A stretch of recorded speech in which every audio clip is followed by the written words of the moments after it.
ఏపీలో మరోసారి అధికారం అందుకోవడం కోసం ముఖ్యమంత్రి తెలుగుదేశం పార్టీ అధినేత చంద్రబాబు ఇప్పటి నుంచే కసరత్తు చేస్తున్నారు. ఈసారి కనుక అధికారంలోకి తిరిగి వస్తే ఏపీకి ఉన్న ఒకసారి ఒక పార్టీ మరోసారి మరో పార్టీ గెలిపించే ట్రాక్ రికార్డును రివర్స్ చేసి రికార్డును సృష్టించవచ్చు అన్నది కూడా ఉంది.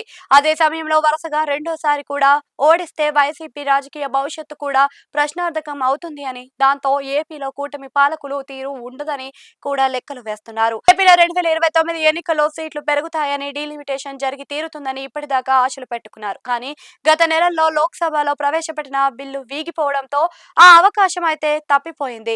ఇక మరోసారి డీలిమిటేషన్ బిల్లు ప్రవేశపెట్టి నెగ్గించుకోవాలన్నా అది ఎప్పుడు ఎలా జరుగుతుంది అన్నది కూడా ఒక చర్చగానే ఉంది.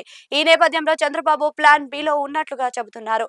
ఏపీ విభజన చట్టం ప్రకారంగా చూస్తే తెలంగాణకు ఏపీకి చెరో 50 సీట్లు అదనంగా పెంచాలని స్పష్టంగా ఉంది. దాని మీద అయితే గత రెండు ఎన్నికల్లోని ఎలాంటి డెసిషన్ ని కేంద్ర ప్రభుత్వం తీసుకోలేదు. 2014 నుంచి 2019 దాకా అధికారంలో ఉన్న టీడీపీ దీని మీద ఒత్తిడి తెచ్చినా కూడా అది సాకారం కాలేదు.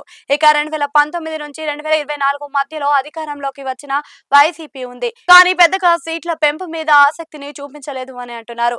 ఇప్పుడు చూస్తే కూటమి ఏపీలో ఉంది, కేంద్రంలో ఎన్డీఏ ఉంది. పైగా చంద్రబాబు పలుకుబడి అమాంతం పెరిగిన వాతావరణం కనిపిస్తుంది. దాంతో ఈసారి ఛాన్స్ వదులుకోవడకూడదు అని కూడా టీడీపీ గట్టిగానే నిర్ణయించుకుంటుంది అని అంటున్నారు. వచ్చే ఎన్నికల్లో రెండు తెలుగు రాష్ట్రాల్లో గెలవాలని చూస్తున్న బీజేపీకి కూడా ఈ సీట్లు పెంపు లాభమే అని అంటున్నారు. పైగా తెలంగాణలోని ఎన్డీఏను విస్తరించాలని కేంద్ర బీజేపీ నేతలు భావిస్తున్నారని అంటున్నారు. నరేంద్ర మోడీ తాజా హైదరాబాద్ పర్యటనలో చంద్రబాబు పవన్లని కలిసి మరీ ప్రత్యేకంగా మాట్లాడడంతో తెలుగు రాష్ట్రాల మీద కేంద్రానికి ఎన్నో ఆశలు ఉన్నాయని అర్థమవుతుందని అంటున్నారు.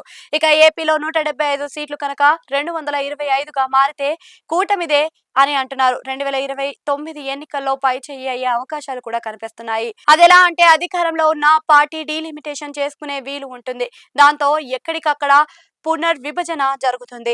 ఆ మేరకు అధికార పార్టీకే అది అనుకూలిస్తుంది. అంతేకాదు మరో 50 సీట్లు పెరిగితే కనుక కూటమి పార్టీలోని ఆశావాహులకు ఎలాంటి ఇబ్బంది లేకుండా సీట్లను సర్దుబాటు చేసేందుకు ఆస్కారం ఉంటుంది. దాంతో ఎలాంటి అసంతృప్తి వ్యక్తమయ్యే సీన్ కూడా ఉండదు. అంతా కలిసి ఎన్నికలకు ఒకటే ఏ మాటగా నిలిచి సమన్వయం అవుతారు అని కూడా అంటున్నారు. అదే వైసీపీని చూస్తే పెరిగిన సీట్ల వల్ల ఇబ్బందులే వస్తాయని అంటున్నారు. దాంతో పాటు కూటమిలో అసంతృప్తి చెలరేగిపోతే అది ఆ పార్టీకి మరింత ఇబ్బంది అవుతుందని కూడా విశ్లేషిస్తున్నారు. మొత్తానికి చూస్తే మోడీ బాబు ప్రతిపాదనకు ఓకే అనేందుకు కూడా అవకాశాలు ఎక్కువగానే ఉన్నాయి అంటున్నారు. దాంతో వైసీపీకి నష్టమేనా అన్న చర్చ కూడా జరుగుతుంది.